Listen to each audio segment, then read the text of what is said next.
आप देख रहे हैं 4 बजे का कोरोना बुलेटिन। न्यूज 18 पूरे भारत से लगातार कोरोना से जुड़ी खबरें आप तक पहुंचा रहा है। देश में 21 दिन का लॉकडाउन है। आप भी नियमों का पालन करें और खुद को सुरक्षित रखने के लिए घर में ही रहें।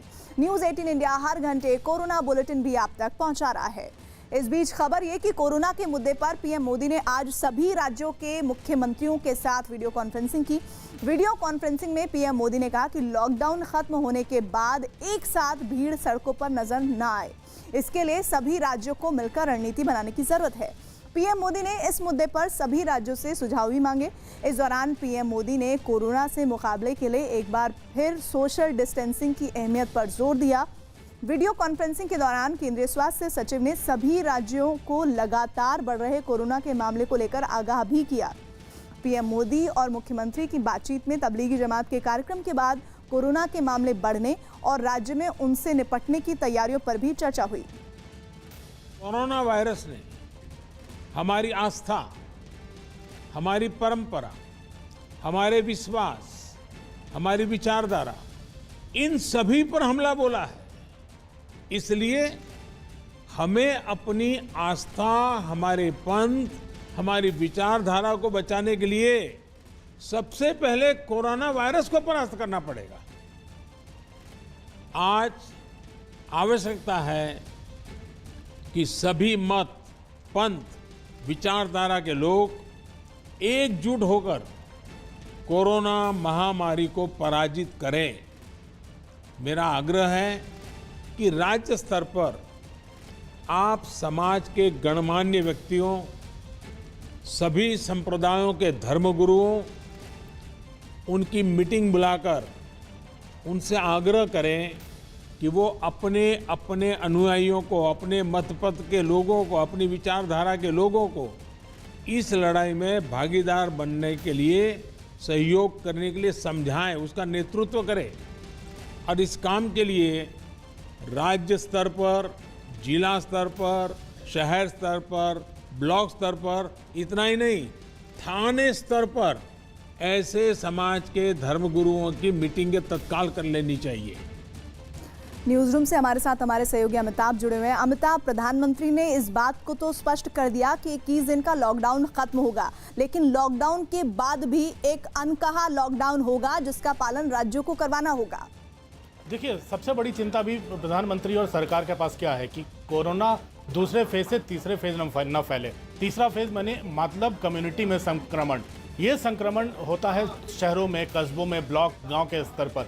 इसीलिए प्रधानमंत्री ने मुख्यमंत्रियों से बात की है और ये सुनिश्चित करने को कहा है कि पंचायत स्तर तक ये संक्रमण न फैले। इसके लिए जो भी कदम उठाए जा रहे हैं, दोनों सरकारें, राज्य और केंद्र सरकारें मिलजुल कर फैसले लें और एक दूसरे को अवगत कराएं। और सबसे अहम बात जो उन्होंने कही है वो ये है कि जितने भी धर्मगुरु हैं, समुदाय के नेता हैं, कम्युनिटी लीडर्स हैं, सबसे बात करके उनको कहें कि अपने अनुयायियों को अपने घरों में सुरक्षित रखें, संक्रमण से बचने की बात करें। यानी एक बात तो साफ है कि दूध का जला छाछ भी फूंक फूंक कर पीता है। यही संदेश प्रधानमंत्री कहने की कोशिश कर रहे हैं कि अगर निजामुद्दीन वाली घटना से पूरे देश को खतरा फैला है तो ये खतरा देश में कहीं और भी हो सकता है। उससे मुख्यमंत्री ही बचा सकते हैं, जो राज्य का मुखिया होता है। इसलिए मिलजुल कर एक पहल करने की बात की है और इन जिला और पंचायत स्तर तक लोगों को लड़ने के लिए कहा है ताकि संक्रमण को फेज 3 में जाने से रोका जा सके। बिल्कुल। और एक और अहम बात जो प्रधानमंत्री ने इस वीडियो कॉन्फ्रेंसिंग में कही वो था कि आप भी अपने सुझाव दें, यानी कि अभी भी केंद्र सरकार एक बेहतर तालमेल राज्य के साथ स्थापित करने के लिए तैयार है, क्योंकि संकट बहुत बड़ा है और उन सुझावों का भी स्वागत है जो मौजूदा वक्त में हालात को बेहतर करने में मदद कर सके।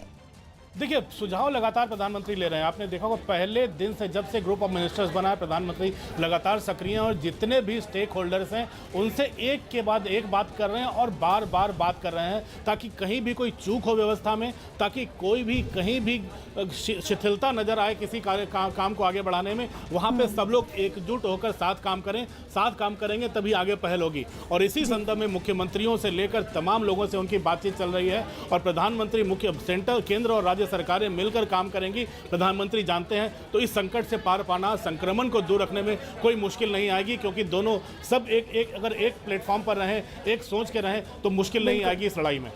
बिल्कुल, आप बने रहिए हमारे साथ। अमिताभ, एक बार फिर से सुनते हैं प्रधानमंत्री ने आज मुख्यमंत्रियों से बातचीत में क्या कहा। कोरोना वायरस ने हमारी आस्था, हमारी परंपरा, हमारे विश्वास, हमारी विचारधारा, इन सभी पर हमला बोला है। इसलिए हमें अपनी आस्था, हमारे पंथ, हमारी विचारधारा को बचाने के लिए सबसे पहले कोरोना वायरस को परास्त करना पड़ेगा। आज आवश्यकता है कि सभी मत, पंथ, विचारधारा के लोग एकजुट होकर कोरोना महामारी को पराजित करें। मेरा आग्रह है कि राज्य स्तर पर आप समाज के गणमान्य व्यक्तियों, सभी संप्रदायों के धर्मगुरुओं, उनकी मीटिंग बुलाकर उनसे आग्रह करें कि वो अपने अपने अनुयायियों को, अपने मतपथ के लोगों को, अपनी विचारधारा के लोगों को इस लड़ाई में भागीदार बनने के लिए, सहयोग करने के लिए समझाएं, उसका नेतृत्व करें। और इस काम के लिए राज्य स्तर पर, जिला स्तर पर, शहर स्तर पर, ब्लॉक स्तर पर, इतना ही नहीं, थाने स्तर पर ऐसे समाज के धर्मगुरुओं की मीटिंगें तत्काल कर लेनी चाहिए। तहत दंडनीय अपराध है और इस कॉन्टेक्स्ट में होम सेक्रेटरी ने सभी स्टेट्स और यूटीज को लिखा है कि पब्लिक अथॉरिटीज और सिटीजन्स के बीच इन कानूनों के प्रावधानों को वाइडली सर्कुलेट करें, जिससे कि हमारा लॉकडाउन इफेक्टिव हो। आपदा के समय सही जानकारी अति आवश्यक है। किसी प्रकार की रूमर मॉन्गरिंग या फेक न्यूज़ पैनिक क्रिएट कर सकती है। माननीय सर्वोच्च न्यायालय के दिशा निर्देश के अनुसार होम सेक्रेटरी ने सेक्रेटरी इंफॉर्मेशन एंड ब्रॉडकास्टिंग को रिक्वेस्ट किया था कि एक वेब पोर्टल क्रिएट किया जाए जिसमें लोग कोविड संबंधित फैक्चुअल पोजीशन को वेरीफाई कर सकें। कोई भी अनवेरिफाइड न्यूज़ है तो उसके बारे में भी अपने डाउट्स क्लियर कर सके। इंफॉर्मेशन एंड ब्रॉडकास्टिंग मिनिस्ट्री ने एक्सपेडिशियसली एक फैक्ट चेक यूनिट कॉन्स्टिट्यूट किया है, जिसे एक डायरेक्टर जनरल हेड करेंगे। लोग इस यूनिट में ईमेल द्वारा और बाकी सोशल मीडिया के माध्यम से भी अपनी क्वेरीज भेज सकते हैं। इस की email ID I am sure all of you would be aware, but it is pibfactcheck@gmail.com।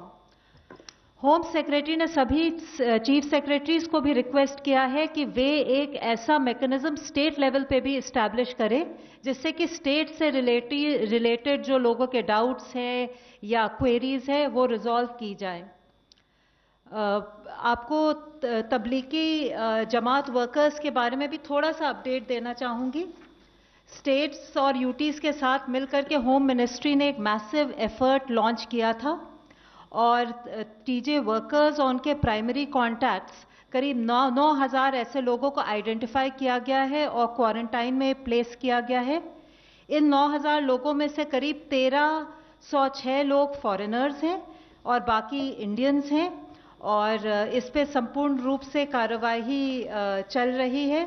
जो लगभग टीजे मरकाज दिल्ली में करीब 2,000 टीजे वर्कर्स थे, जिसमें करीब लगभग 250 फॉरेनर्स थे।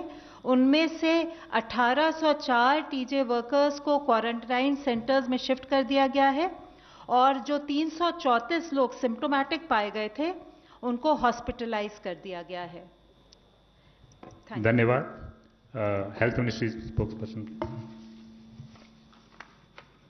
आप सबकी दृष्टि में लाने के लिए कल से आज तक 328 नए केसेस आए हैं और 29 स्टेट में कुल मिलाकर टोटल 1965 कंफर्म केसेस पाए गए हैं। उसमें अगर हम देखें तो टोटल 50 डेथ्स भी रिपोर्ट हुई हैं, जिसमें कि कल से आज तक में 12 नई डेथ्स रिपोर्ट हुई हैं। पॉजिटिव न्यूज़ ये है कि अब तक 151 पीपल 151 लोग रिकवर भी हो चुके हैं। जैसे कि मेरे कुलीग ने आपको बताया, कल कैबिनेट सेक्रेटरी साहब ने सभी राज्यों के चीफ सेक्रेटरीज और डीजीपीज के साथ एक वीडियो कॉन्फ्रेंस के थ्रू तबलीगी जमात पार्टिसिपेंट्स की कंप्लीट इंटेंसिव कॉन्टैक्ट ट्रेसिंग और साथ ही वार फुट मेजर्स में कंटेनमेंट प्रोसेस के लिए कार्य करने के लिए उनसे सबसे कहा था। इस क्लस्टर से जुड़े हुए मामलों से का हमें पता लगा था तेलंगाना के थ्रू, और उसके बाद जब यहाँ के लोग डिफरेंट स्टेट्स में गए, जैसे कि अंडमान निकोबार, दिल्ली, जम्मू कश्मीर, तमिलनाडु, आंध्र प्रदेश, पुडुचेरी, राजस्थान, असम और उत्तर प्रदेश। तो वहाँ से जब केसेस की और डिटेल आई तो उसके तहत हम लोगों ने इंटेंसिव कॉन्टैक्ट ट्रेसिंग सैंपलिंग का प्रोसेस शुरू किया। अब तक इन राज्यों से करीब 400 पॉजिटिव केसेस आइडेंटिफाई हो चुके हैं, जिनकी की एपिडेमियोलॉजिकल लिंकेज इस क्लस्टर से पाई जा चुकी है और इसके साथ ही एडिशनल टेस्टिंग भी चल रही है, जिससे हमें लगता है कि शायद और कुछ पॉजिटिव केसेस इस क्लस्टर से लिंक पाए जा सकते हैं। अब तक की इंफॉर्मेशन के अनुसार तमिलनाडु से 173 लोग, राजस्थान से 11, अंडमान निकोबार से 9, दिल्ली से 47, पुडुचेरी से 2, जम्मू कश्मीर से 22, तेलंगाना से 33, आंध्र प्रदेश से 67 और असम से 16 ऐसे पॉजिटिव कंफर्म केसेस पाए गए हैं। जैसे मैंने आपको बताया है, ये नंबर और बढ़ता जा रहा है जैसे जैसे केसेस सैंपलिंग की रिपोर्ट आ रही है। सुप्रीम कोर्ट के आदेश अनुसार, जैसे मेरे कुलीग ने बताया है, ऑलरेडी सेक्रेटरी होम साहब फेक न्यूज़ के बारे में स्टेट्स को लिख चुके हैं।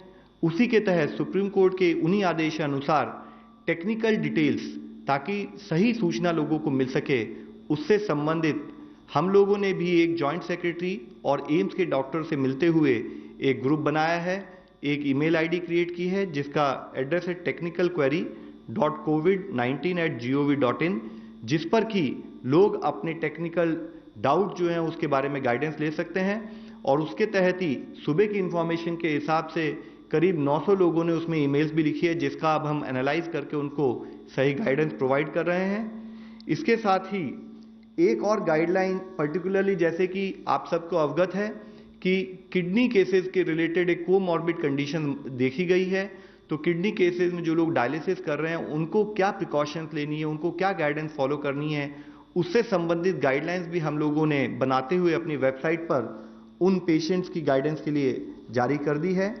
इसके साथ ही जैसे कि सुप्रीम कोर्ट के भी आदेश थे कि जितने भी हमारे रिलीफ कैंप हैं जहां पर कि हमारे माइग्रेंट वर्कर्स जो है हाउस्ड हैं, उनको proper psychological psycho social support मिले, उसके तहत आदेश जारी करने के साथ साथ घर में रहने वाले जो हमारे एल्डरली हैं और इसके साथ ही जो हमारे बच्चे हैं, उनको भी एंग्जाइटी और स्ट्रेस से निपटने के लिए क्या पब्लिक मेजर्स उन्हें लेने चाहिए, उसकी भी गाइडलाइंस हमने इशू की हैं।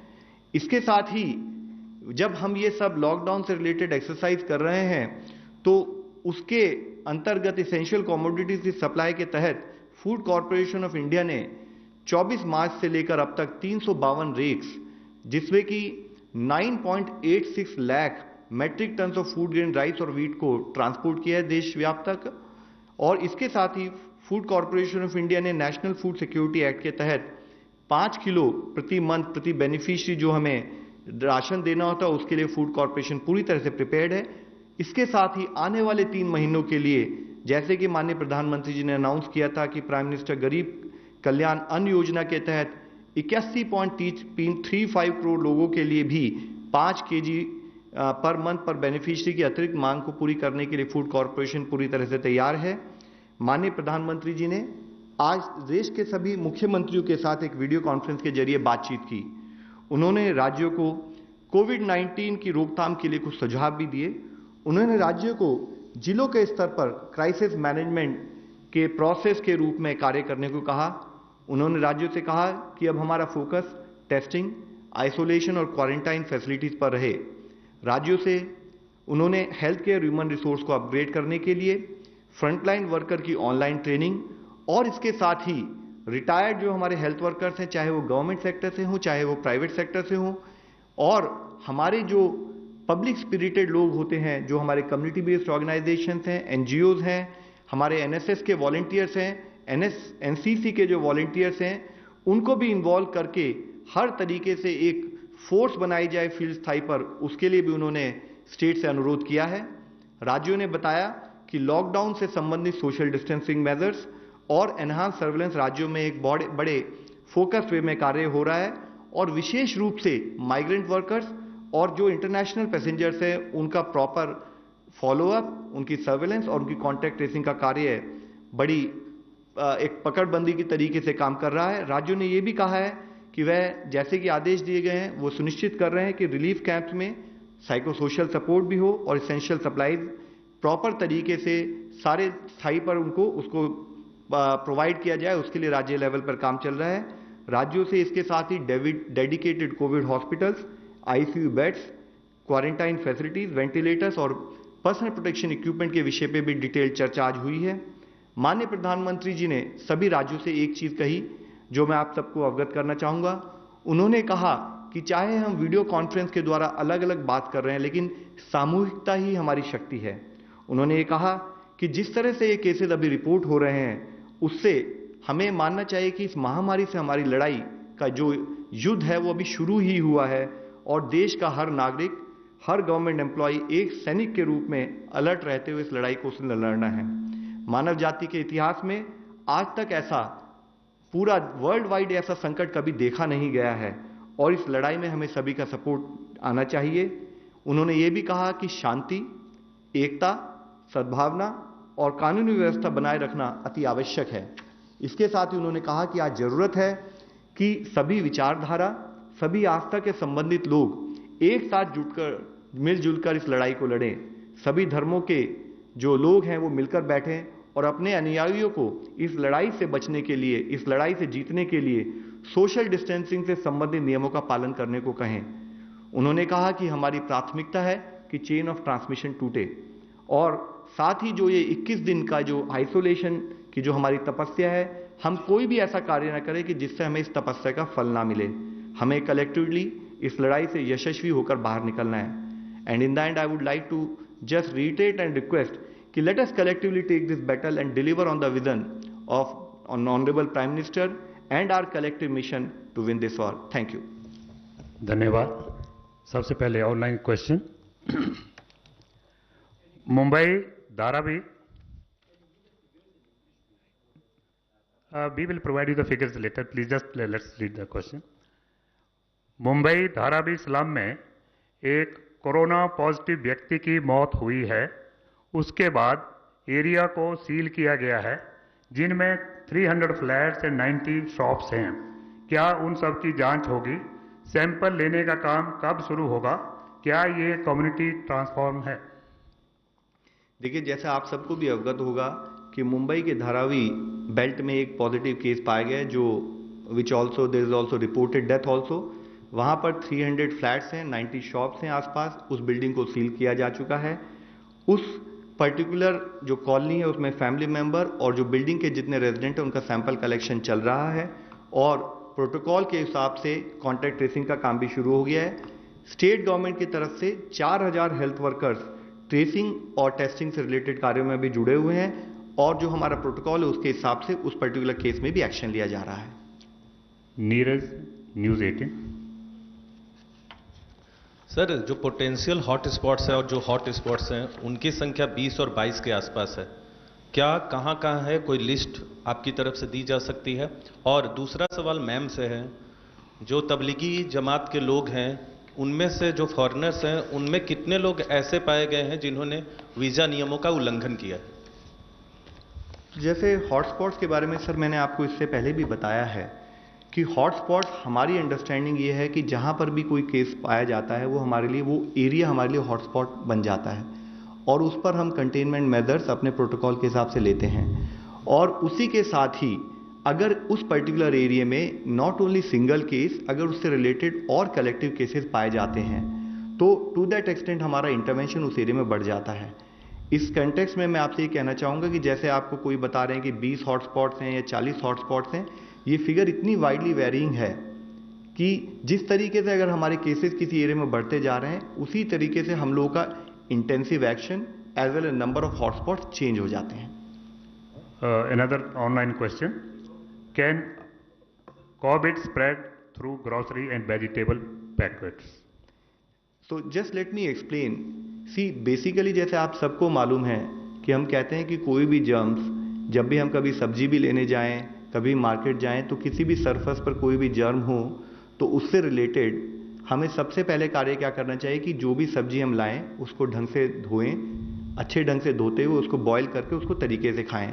तो this is as far as management in terms of हमें उस सब्जी को कैसे इस्तेमाल करना है, ढंग से धोना है, ढंग से सफाई करनी है और प्रॉपर बॉईल करके इस्तेमाल करना है। इसके साथ ही कि अगर उसके ऊपर कोई जर्म्स हैं तो नॉट ओनली कोविड-19, इससे रिलेटेड कोई भी इन्फेक्शियस डिजीज हो तो हम हमेशा आपको एडवाइस देते हैं कि आप प्रॉपर हैंड हाइजीन रखें, अपने हाथों को ढंग से साफ करें और उसके बाद ही उसको इस्तेमाल करें किसी भी चीज़ को। Another question, Anish, you and I. Hello sir, जिस तरह से पिछले 4-5 दिन में केसेस बढ़े हैं तो उसमें आप अपने टेस्टिंग प्रोटोकॉल में कुछ चेंजेस ला रहे हैं? और दूसरा क्वेश्चन है सर, जो फ्रंटलाइन हेल्थ वर्कर्स पे जो अटैक हो रहे हैं तो उसके लिए क्या कर रहे हैं? ये है कि कितने डॉक्टर्स ये इन्फेक्टेड हैं, इसका कोई डेटा मिल जाए। सर, कल तक के डिटेल्स के अनुसार जो मेडिकल प्रोफेशन से रिलेटेड में कुछ केसेस आए हैं जिसमें कि डॉक्टर्स और उनसे एसोसिएटेड लोगों को इन्फेक्शन पाया गया है।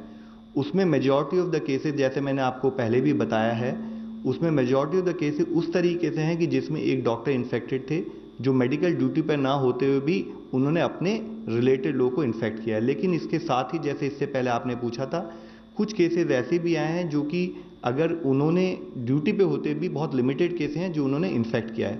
इसी से लिंक्ड इशू है, जब हमेशा कहते हैं कि हम स्टेट्स के साथ भी ट्रेनिंग करते हैं, एम्स के थ्रू भी ट्रेनिंग कराते हैं कि आप हमेशा हॉस्पिटल रिलेटेड इन्फेक्शन पर ध्यान दें, रिक्वायर्ड प्रिकॉशन लें। इससे आपने एक बड़ा इंपॉर्टेंट क्वेश्चन पूछा है, मैं आप सबकी नॉलेज में फिर से लाना चाहूँगा कि जब हमने जनता कर्फ्यू इम्प्लीमेंट किया था तब हमने बड़े स्पेसिफिकली एक रिक्वेस्ट की थी और जिसको पूरे देश ने स्वीकारा था, वह यह थी कि जो आज हमारे लिए सेवा कर रहा है, हर तरह के इन्फेक्शन के खतरे को उठाकर काम कर रहा है, हर सिचुएशन में हमारे लिए खड़ा है जब चारों तरफ भय का माहौल फैल सकता है, वह डॉक्टर और वो हेल्थ कर्मी, उनको हमें अपनी जिसे कहते हैं कि कृतज्ञता दिखानी है और जिसके तहत हमने उन लोगों को अपना धन्यवाद भी दिया था।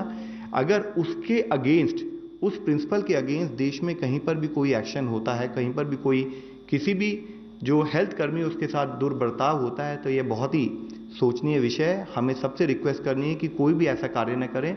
हमें